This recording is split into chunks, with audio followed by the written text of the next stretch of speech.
النهارده قررت اعمل تحدي مجنون خالص. اعيش يوم كامل ب10 جنيه، والله ب10 جنيه بس.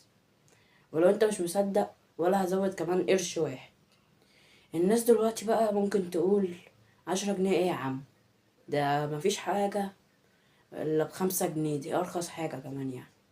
بس هو ده بقى التحدي الحقيقي. في البداية الفطار، بس دخلنا في اول معركة في اليوم ده. فناس كتير كان بيقولولي اعمل التحدي ده من اول ما عملت القناة. بس بقى دلوقتي بقى في الفيديو ده هنعمله اللي هو ايه، هنجيب نص رغيف عيش، ونجيب كيس زيوت. وكانوا بيقولوا لي بقى اللي انا اعمل الكيس كده، نفتحه، نفتح الكيس ونجيب السندوتش كده يا جماعه،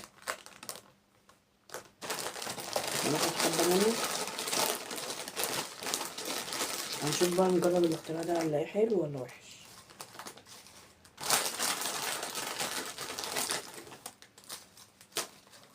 اهو يا جماعه عملنا السندوتش، عملنا سندوتش اول تحدي ليا في اليوم اهوت يا جماعه اهوت. نقول بسم الله ويلا بينا.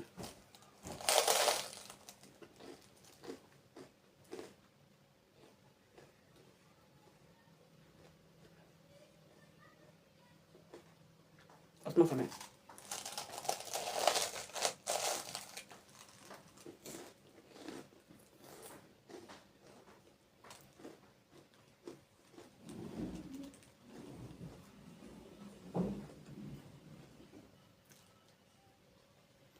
لا يا جماعه، بجد بجد بجد يا جماعه، السندوتش ده 9 من 10، 10 من 10 كمان. يعني طعمه سنة الليمون كده خليها السندوتش وكده. ناكل السندوتش على بره بقى، ونبتدي نستنى بقى العشاء. بس النهارده يا جماعة مفيش غدا خالص عشان ال10 جنيه. فيلا بينا على فقرة العشاء. وكده يا جماعة فترة الفطار كلفتني 5 جنيه، وفاضل لنا 5 جنيه. وقررت بقى في العشاء أعمل حاجة مجنونة وتاريخية. جبت كيس يا جماعة تورتة، ممكن تلاقوها في السوبر ماركت، اسمها تورتة. هنعمل بيها، عارفين فاكرين تحدي هي الكيكة الهرش اللي هي بنحطها في الميكروويف ونطلعها تبقى سايحة كده وعاملة زي الكيكة؟ فاحنا بقى هنعمل في كيس التورتة دوت كده، هنعمل فيه البتاعة دي.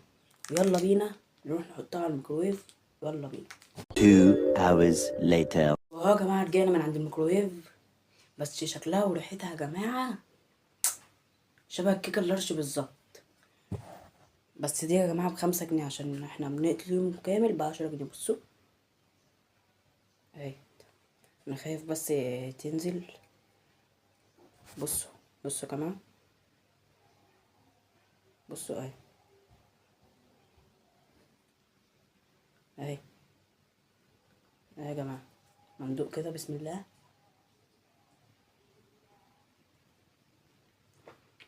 جامدة اوي يا جماعة، بجربوها. بصوا يا جماعة اهي، محشية شوكولاتة كمان من جوه.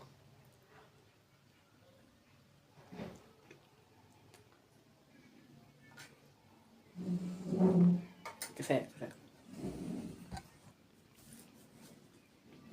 شبه الكيكة اللارش بالظبط، بس الفرق اللي الكيكة اللارش محشية شوكولاتة ومغلقة شوكولاتة من جوه.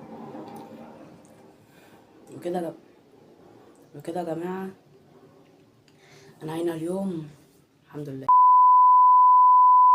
بس كان يوم حلو يا جماعة بجد. في التحدي ده المجموع النهائي بقى كده 5 جنيه فطار و5 جنيه عشاء، يعني كان المجموع كام؟ 10 جنيه زي ما احنا قلنا، صح ولا ايه؟ بس استنى بقى هنا، يعني انا كده انا خلصت اليوم ده كله ب10 جنيه، صح؟ مظبوط يعني، صح؟ صح.